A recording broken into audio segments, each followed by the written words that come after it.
Hey, what's up, everybody? Shane O'Mac here with Just Win Bets, baby. Here with Joe the Fan. Joe the Fan. This day in sports history, June 21st, 1997, was the very first WNBA game played ever. It was the New York Liberty, and they defeated the Los Angeles Sparks. Final score 67-57. So that's 28 years ago. The WNBA started on this date. Very happy with the WNBA. I'm so happy that we have the Queen of Baskets, Murphy's Law of the W. So I'm very proud of the way that the WNBA and I talked to her recently in the sense of not only the picks but the history of the sport of the league. And I honestly believe because they should have their own channel, just like the NBA has their own TV channel. I think the WNBA has earned the right. You're talking about close to 30 years. Because now when I'm watching the WNBA, when we have it here in the studio, you're watching on Ion or you're watching on Prime or you're watching on those major networks, ABC, ESPN, what have you. That's great. It's not like the NBA where it's either going to be on ESPN or TNT. You know what I mean? Or was on TNT. Now it's going to be moved to NBC or now with, it's on ABC or what have you with the finals. So I'm not trying to compare the NBA with the WNBA. I think that's their own little product there, obviously.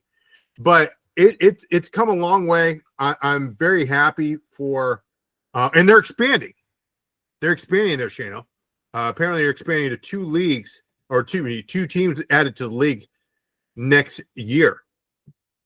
Yeah, I heard the same thing. I heard there's one team that was that folded is coming back. Not official yet, but it's a rumor. But they're expanding, and they have come a long way. I remember like the jokes when the WNBA first started, and like saying like there's like 5 people in the crowd and stuff. You watch a game nowadays, the stadiums. I mean, they don't sell out like an NBA game, but they get a good crowd, and it happens. And then like the ratings, and especially with this boost that like Caitlin Clark and Angel Reese have given the league, them coming in together, they've boosted up even more, and it's slowly growing a more and more following, which is great. Great for them, great for the ladies that are playing basketball. I wish the best of luck for the WNBA. I love watching the WNBA. At times, I've told you this many times, I like watching it more than the regular NBA. So they've come a long way. Yeah, they've got a good product there. What they do is in the basketball, the game itself is these girls can ball. These girls, Yeah. I mean, you're looking at fadeaways, a little pick and roll here and there, shooting the threes, and it's you don't see a lot of dunking. Okay, maybe once in a blue moon you'll see a Brittany Griner, and she is getting older in the league, and I don't mean that to be disrespectful at all, but you still have a Tina Charles that's still playing in the game. Now, listen, I'm no expert in WNBA compared to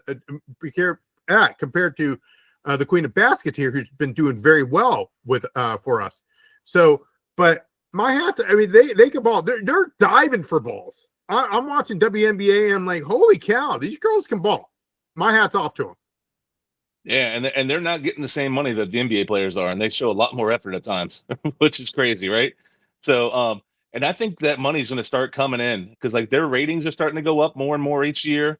They're getting more. Their attendance numbers have been going up. They've been increasing each year.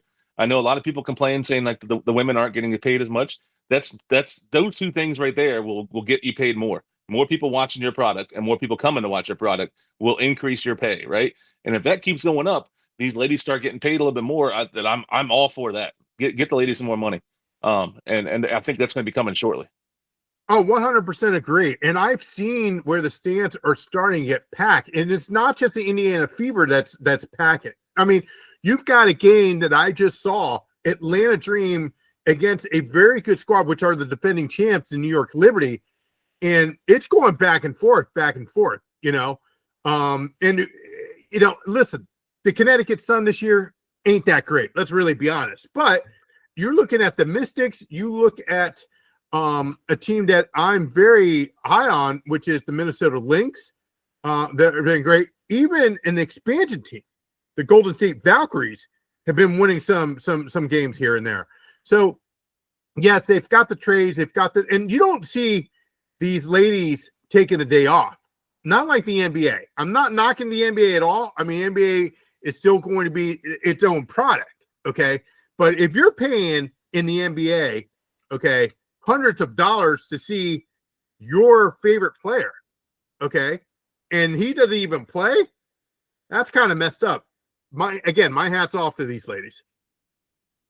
Yeah, me too. I think what helps with that too, and this is something the NBA should learn from, the NBA plays way too many games. They play 82 regular season games. WNBA, I think it's 44. If I remember correctly, Yeah, I think it's 43, 44 44. games. Yep. Yeah, so 40. So they play about half the amount of games, and that makes it so you don't have to have those rest games as often or at all, right? So and then that's the problem, like with a lot of like NBA, NHL, and especially MLB. Too many games played, and these players need that rest sometimes, and it sucks, and it's killing the sport at times. And like you said, if you're like a dad, it's expensive to take your son to a game, and you're going to see some team, and like their kid's favorite player is not going to play that night because it's a rest day. That's terrible. That sucks. It's one thing if he's injured. That's one thing that happens. But like, yeah, the rest games suck.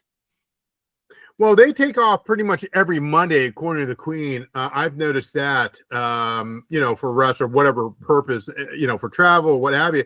But it's not any different from the NBA. They do there are teams that do play back-to-back days. So don't knock it. Just be hey, they're the difference between their men that play in the NBA and women. I mean, let's not even look at that. Okay, you're looking at the quality of the game. And I've seen these ladies. I mean, they're balling. You take a page. She just came out of UConn. Paige Buckner's. It's just she was playing the other night and just totally destroying it. They were playing the Connecticut Sun, and her first return back after winning the title, and she's putting up 20, 25 points, man. Yeah, I mean, she looks like she's incredible.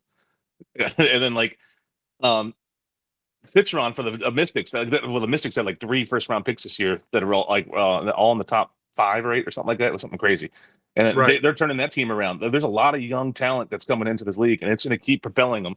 Like everybody started watching more when Caitlin Clark and Angel Reese came in, which we already talked about.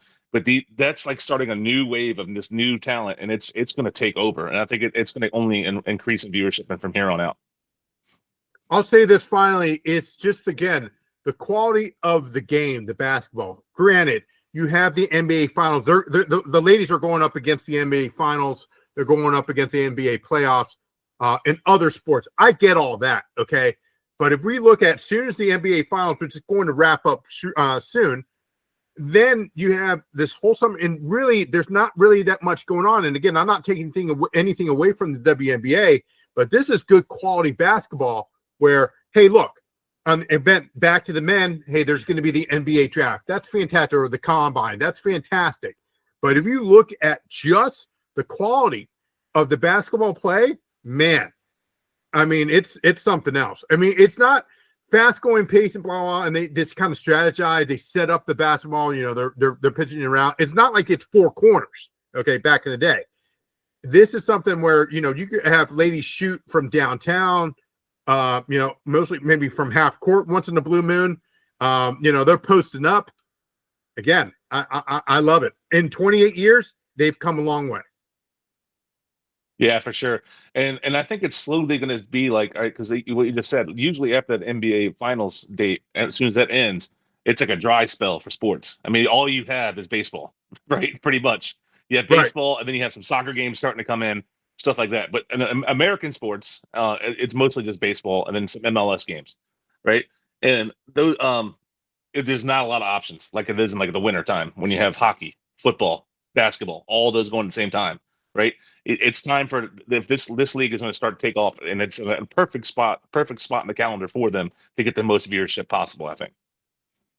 Yeah, absolutely, absolutely. Fans, tell us what you think about the WNBA celebrating almost 30 years ago of the inauguration of the WNBA. Don't forget to hit that subscribe button and hit that notification bell that shows you anytime that we have a new video that comes out. You'll be the first to know. We appreciate all of the viewers and subscribers. And don't forget to leave a comment. We'll definitely get back to you. Until next time, we'll see you later.